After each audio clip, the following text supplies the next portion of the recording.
Hello বন্ধুরা, hello আজকে বন্ধুরা। বাবলির বার্থডে। আজকে বাবলিকে সারপ্রাইজ দিব। এই যে বাবলির জন্য এনেছি। বাবলি এখন ঘরের ভিতরে আছে, আমার সঙ্গে আছে রেয়াংশ। মা বাবা, আজকে মার কি আছে? Happy birthday. মাকে কি দেবে তুমি? এইটা। এটা কি আছে এখানে? রোজ? হুম। আচ্ছা ঠিক আছে, চলো আমরা যাই। যে বাবলির জন্য নিলাম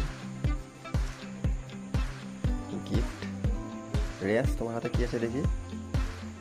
চলো বাবলির কাছে যাই। বাবলি, হ্যাঁ Babli, Babli. Happy birthday to you. আজকে বাবলি শুভ জন্মদিন। বাবা, মাকে হ্যাপি বার্থডে বলে দাও। Happy birthday. দিয়ে দাও। তোমার বাবা মার জন্য কি এনেছিলে?